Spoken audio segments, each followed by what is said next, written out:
Bonjour à vous tous qui nous suivez des quatre coins du monde. Nous sommes très heureux de vous retrouver dans ce deuxième numéro de notre émission On Aparté.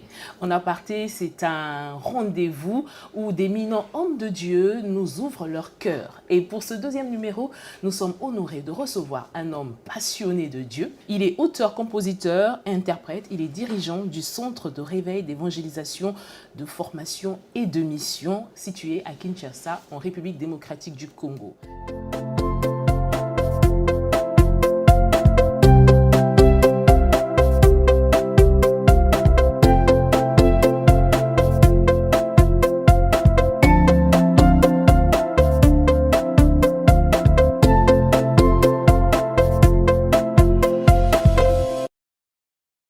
Chers internautes, chers téléspectateurs, en exclusivité, pour Aparté, nous recevons le pasteur Marcelo Tounassi.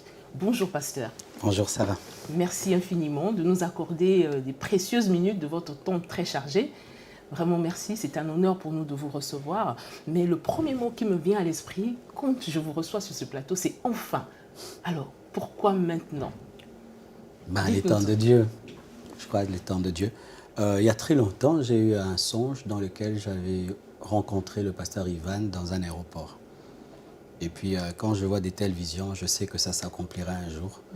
Et beaucoup de gens me disaient, quand j'arrivais à Paris, va à ICC, va le voir et tout. Mais je sentais que ce n'était pas le temps et que Dieu allait créer de sa manière une véritable connexion. Et j'ai attendu le temps de Dieu, lui aussi. Et c'est maintenant. Alors, pour beaucoup de téléspectateurs et même la famille ICC, vous l'avez constaté, vous n'êtes pas du tout inconnu, bien au contraire. Alors, dites-nous comment ça s'est fait, cette connexion, puisque vous parlez de connexion avec le pasteur Ivan. Comment ça s'est fait? Dites-nous. Lorsqu'il a sorti son CD sur Prions Ensemble, pour moi, il était une voix. Dans un CD que j'écoutais, des fois je priais avec Prions Ensemble et tout. Alors, je n'avais pas encore mis un visage sur la voix. Jusqu'à ce qu'une fois j'aille sur enseigne-moi.com, c'est quand j'ai vu son visage. Ah, le pasteur Ivan de Prions Ensemble, c'est lui. Parce que j'imaginais quelqu'un d'autre. Et alors, puis, juste pour savoir, vous l'imaginez comment? Attends. Mais pas comme il est, hein. Pas comme il est, donc gros, costaud, tout. Alors, après, vous l'imaginez comment, grand, costaud oui, dans très grande taille. Mais il est déjà très grand aussi. Mais costaud. Donc, parce que tu vois la voix qu'il a dans Prions Ensemble, elle est très, très grande. Et là, quand je l'ai vu, il est vraiment svelte, c'est bien aussi, il faut avoir la ligne. Alors, après, ce sont les fidèles de ICC qui, quand ils viennent à Kinshasa, ils prient à la compassion et ils m'amènent les DVD, les CD, les livres. Il faut que tu écoutes ça, que tu écoutes. Et quand certains de nos fidèles ont quitté Kinshasa pour Paris, ils ont commencé à prier à ICC. Et quand j'arrive, ils me parlaient encore, ils disaient, moi je prie à ICC, tout.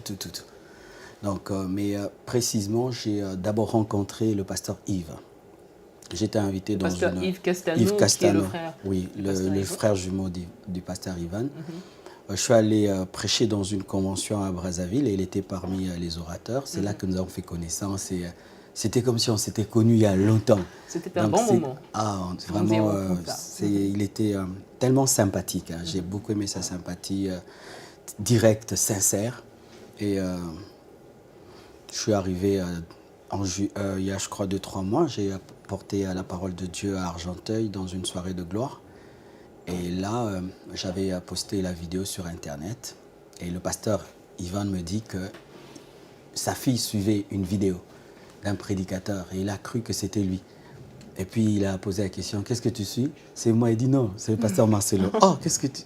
Et puis il a écouté, c'était ma prédication sur la décapole.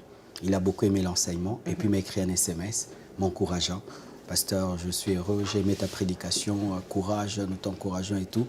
Mon frère m'a parlé de toi, que Dieu te bénisse. Amen. Ensuite, quand je suis arrivé à Kinshasa, l'SMS, je ne sais pas, il y a eu un problème de connexion, je n'ai pas reçu. Et puis comme il aime des fois taquiner, dit « Mais comment, pasteur, tu n'as pas répondu à mon SMS et tout ?» J'ai dit « Non, mais je l'ai pas, j'ai répondu, mais ce n'est pas arrivé. » Et puis il me parlera de la conférence, Impact Conférence. Il a dit « Est-ce que tu as le temps en juillet pour venir prêcher ?» Il dit « Donne-moi le temps de réfléchir et de voir. » Et comme en juillet, je suis souvent en vacances, avant de faire la grande action en août, le Seigneur m'a convaincu de venir. C'est alors que je suis là. Et vous vous y plaisez?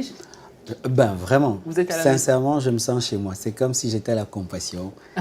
Et je connais déjà beaucoup d'entre vous avant même de venir à la conférence. Et moi, chaque fois qu'on m'invite quelque part, je prends le temps de prier, d'étudier. Donc, je suis allé sur votre site, je suis allé sur votre page Facebook, comment vous fonctionnez, comment tout. Alors, il n'y a plus aucun secret. Donc, je me sens vraiment chez moi. Vous. Merci beaucoup, Pasteur Marcelo, pour ce cœur à cœur que vous nous offrez dès le départ. Et donc, pendant les prochaines minutes, nous souhaiterions, si vous le voulez bien, vous connaître davantage à travers différentes thématiques que nous allons aborder. Et donc, je voudrais commencer par une thématique qui, j'imagine, vous tient particulièrement à cœur, puisqu'il s'agit de la sanctification. Quand on vous écoute, vos prédications, elles sont énormément empreintes de sanctification. Est-ce que ce sujet vous tient, vous est lié à votre témoignage personnel? Est-ce que pourquoi vous mettez un tel accent sur la sanctification? Quand j'ai commencé à prier, moi j'étais plus dans l'onction, les miracles, les prodiges, la prophétie. On m'appelait prophète Jérémie. J'attrapais les sorciers, tout se prie, les gens tombent, c'était ça quoi. Mais je suis entré dans une longue retraite et des veillées de prière et puis j'ai entendu une voix qui m'a dit « Prêche à mon peuple la sainteté ». Alors qu'est-ce qui s'est passé ce jour-là? Quand j'ai entendu l'oracle, quelqu'un dans la salle a commencé à crier et à confesser publiquement tous ses péchés alors qu'il ne savait pas que Dieu me l'avait dit. C'était le signe que quand je prêcherai, les gens confesseront leurs péchés. Et depuis, j'ai commencé à suivre le pasteur André-Jacques Vernon, parce que c'était dans mon pays quelqu'un qui prêchait beaucoup la repentance et la sainteté. Et je le suivais, je fréquentais notre église, Flaming Fire, avec le pasteur Daniel Capepula, qui est mon pasteur. Et je fréquentais aussi l'église La Borne. Comme ça, j'avais fait une combinaison entre la puissance qui m'était enseignée, l'onction, la foi, le réveil et les enseignements de la sainteté. Mais quand j'ai commencé l'assemblée, le Seigneur a dit que j'insiste plus d'abord sur la sainteté, mais accompagné de la démonstration de la puissance de Dieu. Et personnellement, comment vous vivez cela? Est-ce que ça apporte quoi? Ça apporte quel plus? Vivre dans la sainteté? Oui, non, par rapport à votre ministère. Ça engendre des vrais disciples de Jésus. Parce que tu ne peux pas être disciple de Jésus-Christ sans vivre dans la sanctification. Il est écrit, sans la sanctification, personne ne verra Dieu. Dieu est saint. Lorsque Ésaïe a vu la gloire de Dieu, il a vu des anges qui disaient saint, saint. Les anges ne disaient pas puissant, puissant. Ne disaient pas fort, fort. C'est-à-dire que la première chose qui t'impressionne en Dieu, c'est sa sainteté. Plus que sa puissance. Et ça, son amour vient te couvrir pour que la sainteté ne te tue pas. Parce que lorsque je me suis converti, c'est ce qui m'est arrivé. À l'âge de 15 ans, je suis allé prendre mon bain et Jésus m'est apparu dans la sainteté. J'ai failli fuir. Et il m'a dit, Marcelo, convertis-toi. Je lui ai répondu. À l'âge de 15 ans. On se convertit comment? Il m'a répondu, souviens-toi des paroles de mon serviteur Jean. Jean, c'était le seul qui osait me prêcher. J'étais insupportable. J'étais un jeune rempli de démons. Parce qu'à l'âge de 10 ans, on a failli me tuer dans la sorcellerie. Et on m'a fait tatouer. Et des esprits étaient entrés en moi. Et de 10 ans à 15 ans, j'avais une incrédulité terrible. Je ne fréquentais jamais les gens de mon âge. C'était des gens qui ont 30 ans, 25 ans, mais j'avais 15 ans. Alors ce jeune-là, c'était vraiment de la pourriture. Quand Christ m'est apparu, sa sainteté, j'ai senti l'envie de fuir. Mais c'est son amour qui m'a retenu. C'est pourquoi mon message, c'est l'amour, la sainteté, la puissance et l'équilibre. Donc c'est de par mon expérience, de mon appel, que j'annonce ce message. Et vous-même, vous êtes converti jeune, oui, très jeune. Et votre ministère, on le voit, il est très populaire auprès des jeunes, notamment en raison, je pense, de votre présence très active sur les réseaux sociaux. Et dernièrement, nous avons appris que vous avez prêché à l'université de Kinshasa. Oui. Alors, avez-vous un message spécifique ou un fardeau pour la jeunesse? Moi-même, je suis jeune, donc je les comprends mieux. J'ai été président de la jeunesse pendant 4 ans avant d'être pasteur. Et quand j'ai commencé l'église, les fidèles avaient 7 ans. On m'appelait le pasteur des enfants. J'ai commencé avec une église des enfants qui ont 7 ans, 10 ans. Et j'avais dit à Dieu. C'était une église? Oui, qu'est-ce que j'ai fait? Pas Écodim, mais non, une église. Moi, quand j'ai commencé l'église, j'avais 23 ans, j'avais des enfants de 7 à 10 ans. Et j'avais dit, Dieu, tu ne m'aimes pas. Comment tu peux m'envoyer des enfants? Et il disait, pasteur, ton église n'a pas de tôle, ton église n'a pas ceci. Et quand j'ai prié pour les enfants, la puissance de Dieu les touchait, ils allaient appeler leur maman. Il y a un jeune pasteur, quand il prie pour les gens tombent. Leur maman venait, j'ai prié, les mamans tombaient aussi. Et ils appelaient les amis. C'est comme ça que ça amenait la croissance. Mais les jeunes sont le futur. Les jeunes sont la graine qui engendre la forêt. Les jeunes, c'est le futur du monde, le futur de l'Église. C'est par les jeunes que j'ai rencontré les pasteurs. Parce que là, au début, je prêchais d'abord dans les jeunesses. On m'invitait jamais prêcher dans les conventions des adultes, jamais prêcher dans les cultes du dimanche. Mais quand je prêchais à la jeunesse, là, il y avait une répercussion jusque dans toute l'Église et les pasteurs m'invitaient. Donc je rencontrais les pasteurs titulaires par les présidents des jeunesses. Et j'ai un grand respect pour les jeunes. Je suis le produit de la jeunesse. Ce sont eux qui m'ont appris à prêcher. Parce que eux, quand tu prêches, ils te suivent, ils te disent aujourd'hui, c'était pas fort. Ils m'ont défié. Ils m'ont poussé dans les réseaux sociaux jusqu'aujourd'hui. Mais aujourd'hui, m'étant marié, j'ai des enfants, j'ai apprécié à prêcher aux adultes, à prêcher aux couples, aux familles, à des personnes plus âgées. Mais au départ, vraiment, je n'avais qu'un message que pour eux. Oui, on le voit, on l'entend, vous parlez au couple, vous parlez... Mais est-ce que la jeunesse reste finalement votre fardeau? Oui, elle est mon fardeau, mais à cela s'est ajouté aussi un fardeau pour les familles. J'ai maintenant un grand fardeau pour les familles, un grand fardeau pour l'Église, un grand fardeau pour ma nation. Parce que dans la présentation, on a dit que je suis politicien chrétien. Non, je suis un coach des politiciens chrétiens. C'est-à-dire je pousse les fidèles à faire la bonne politique pour le développement de ma nation, mais moi-même, je ne fais pas la politique. Alors, pasteur, depuis quelques années, le Seigneur positionne ICC de plus en plus comme une locomotive au service du réveil dans la francophonie. Vous, quel regard portez-vous sur cette dynamique?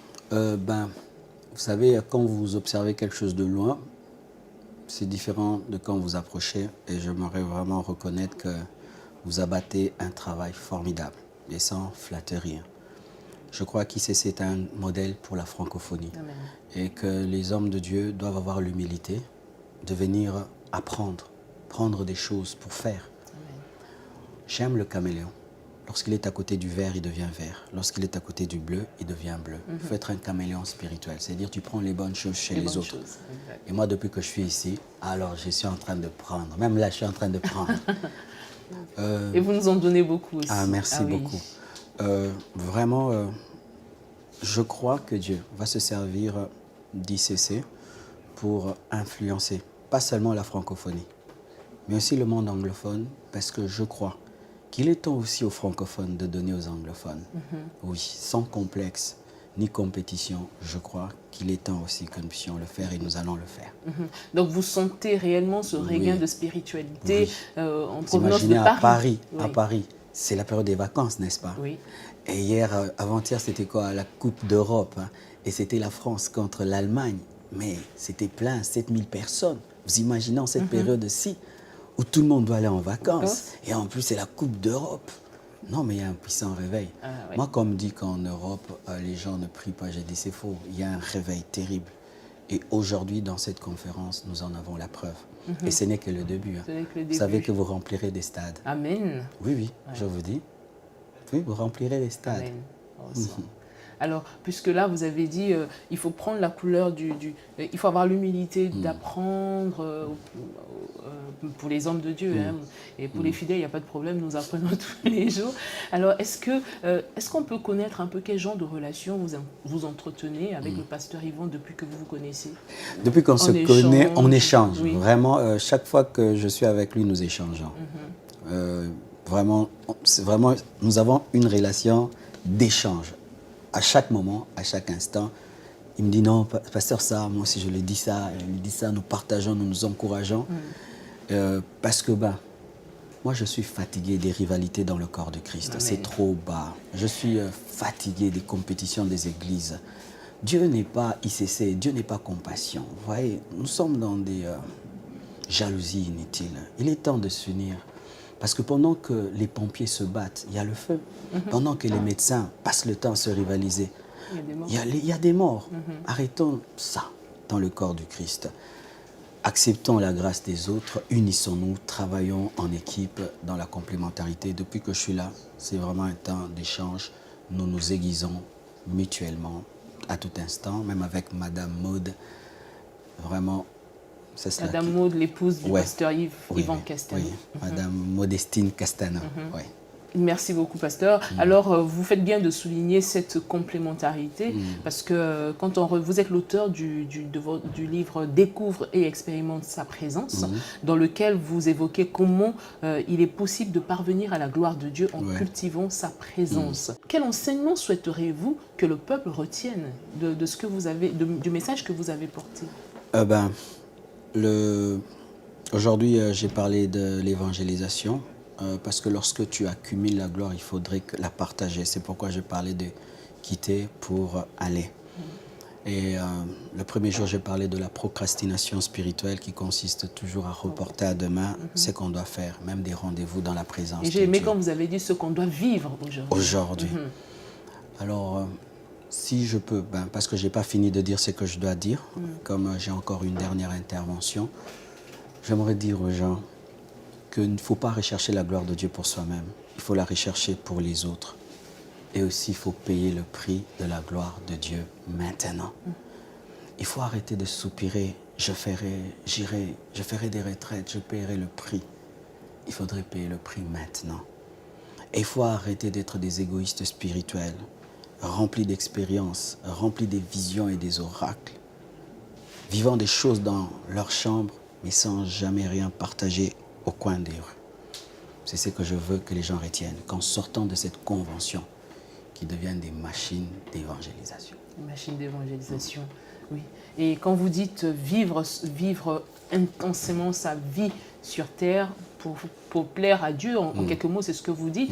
Et quand je regarde à votre parcours ou à ce que vous êtes finalement, on se rend compte que vous avez de nombreux talents, que vous aiguisez tous les jours parce que vous êtes pasteur, mais vous êtes aussi artiste, musicien. Et vous avez un talent particulier en termes d'écriture. Vous avez écrit des livres, nous l'avons dit.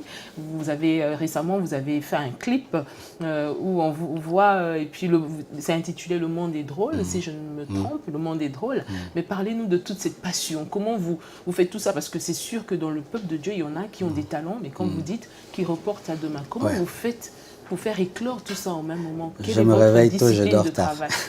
Vous vous réveillez tôt, vous dormez tard. Yes. Donc, je me réveille tôt, je dors tard.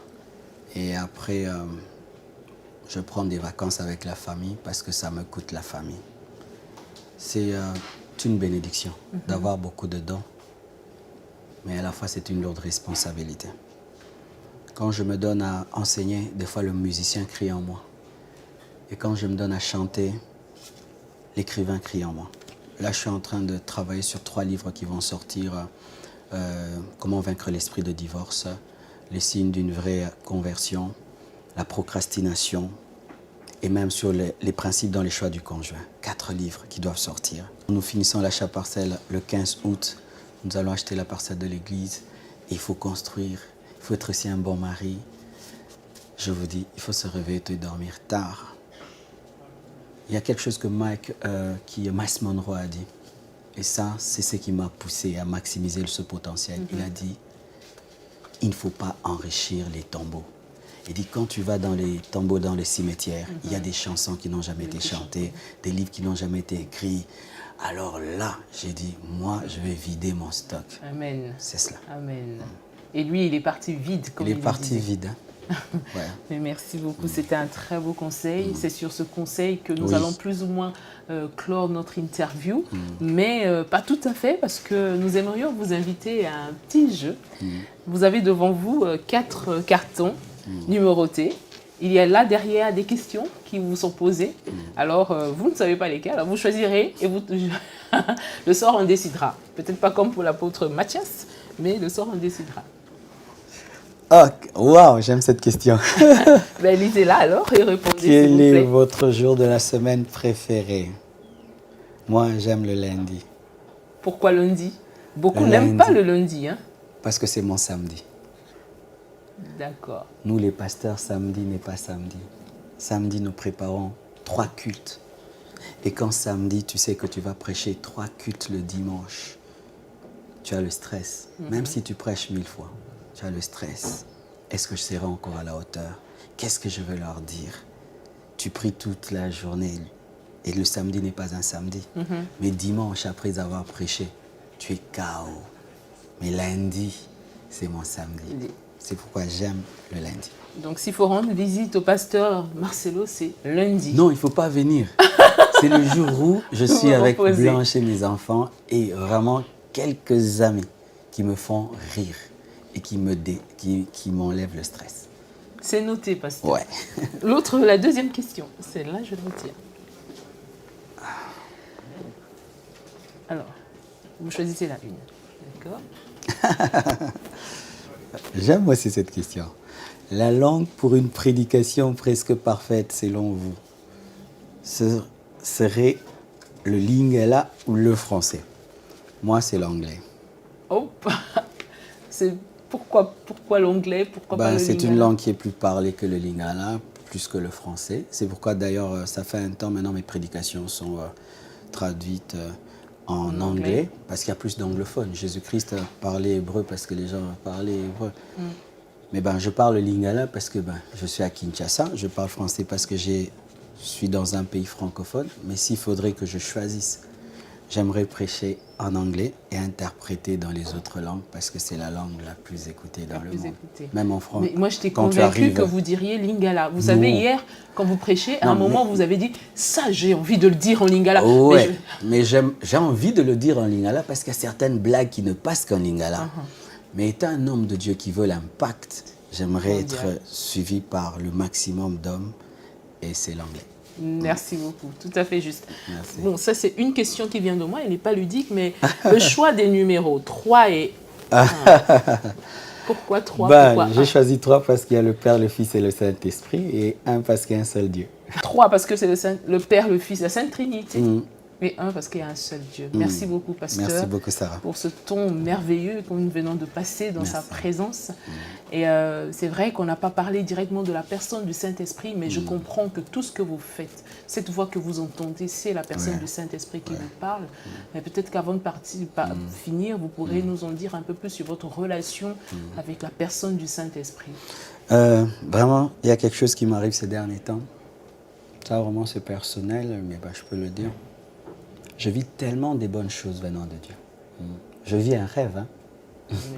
Ouais, un rêve d'enfant. Ouais, des choses que Dieu m'a révélées quand j'étais un enfant dans ma chambre, quand j'ai reçu l'appel de Dieu. Quand il me disait, je disais, Seigneur, moi là. Qu'est-ce qu'il vous a dit, par exemple, dans le secret de votre chambre? Il m'a dit que j'irai dans le monde entier. Il m'a dit que même tout ce que je vis, tout. Et même après ça, j'ai déjà vu. Des fois, j'ai envie qu'il m'apparaisse. Parce qu'il fait tellement, c'est comme si quelqu'un fait tellement de bonnes choses dans ta vie. Tu aimerais un peu le voir, lui dire merci, mais quand même un peu en live. Vraiment, j'aimerais vraiment le voir. C'est dire que ce soit ici, partout, hein, je vis un rêve, mais en live. Merci beaucoup, pasteur. Peut-être que vous avez un dernier message à adresser aux téléspectateurs avant de nous séparer. Pour ceux qui veulent avoir notre livre, des stratégies face à la tentation, c'est un livre que j'ai écrit pour aider. Parce que souvent on dit aux gens ne pêche pas, mais les gens répondent, ils disent comment. Alors il y a les comment. Comment arriver à vaincre la tentation.